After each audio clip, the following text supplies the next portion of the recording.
سربراہ ہمارے بھائی شکیل شاکر صاحب، میری بڑی بہن عابدہ انعامدار صاحبہ، مہاراشٹر اسٹیٹ مائنورٹی ڈپارٹمنٹ کی جوائنٹ سیکریٹری اطہر میڈم، ربینہ جی، چوہان صاحب، جبار خان صاحب، اسٹیج پر بیٹھے ہوئے سبھی حضرات، اور یہاں پر اس سیمینار کے لیے آئے ہوئے بزرگ دوستوں اور میری ماں بہن،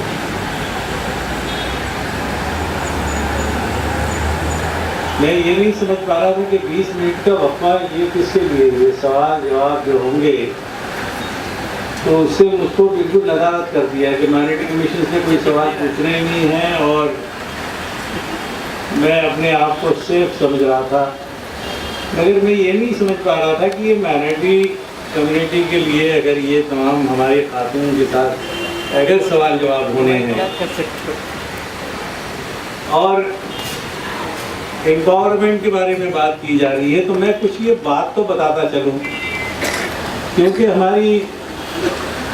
بہن عابدہ انعامدار صاحبہ نے بہت سی باتیں کہی کہ عورتوں کو کس طرح مضبوط ہونا چاہیے۔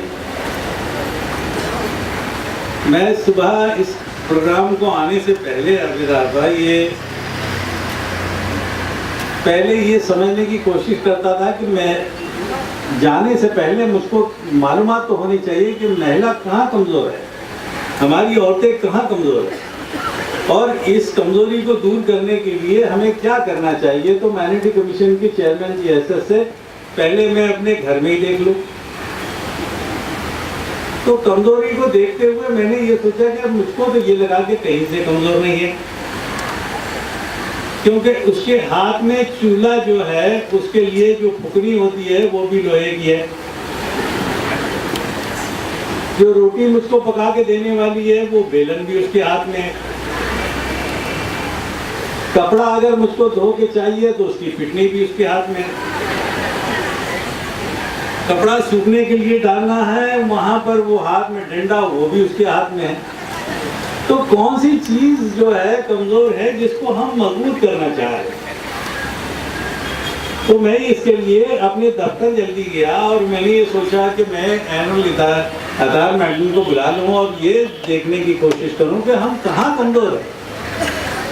میں ان سے یہ تو معلومات کر لوں کہ میں جا کے تقریر کروں گا تو اس وقت یہ جو پھکنی بیلن پٹنی ڈنڈا یہ جو ہے اس کے علاوہ کون سے محکمے جو ہے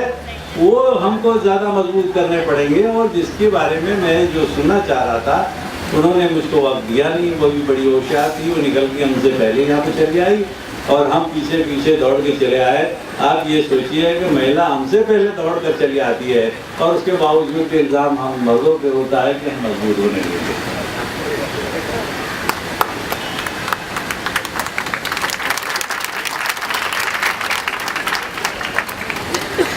بہت اچھی بات عابدہ آپا نے بتائی کہ ہم نے پہلے اپنے دین کو سمجھنے کی کوشش کی، جس دین نے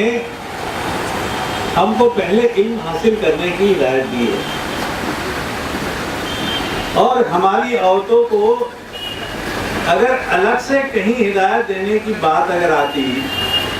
تو پورے قرآن شریف میں کہیں پر بھی ایک ہی صرف مردوں کے لیے حکم نہیں ہے، ہر جگہ حکم جو ہے ہم مردوں اور عورتوں کے لیے دیا گیا، تو کہیں پر بھی ایسا یہ ڈسکریمنیشن نہیں ہے، کہیں پر بھی کم آپ کا درجہ بتانے کی کوشش نہیں کی ہے، مگر احساس کمتری کے شکار آپ اس لیے ہوتے گئے کیونکہ آپ نے علم کا ساتھ چھوڑ دیا، آپ نے دین کے علم کو حاصل کیا مگر بغیر معنی جانے ہوئے۔ ہم قرآن شریف تو پڑھتے ہیں مگر اس کا مطلب نہیں سمجھتے ہیں، اور اگر اس کا مطلب اگر ہم سمجھتے ہیں تو اپنے مردوں کی تانا شاہی ہم اپنے گھر میں نہیں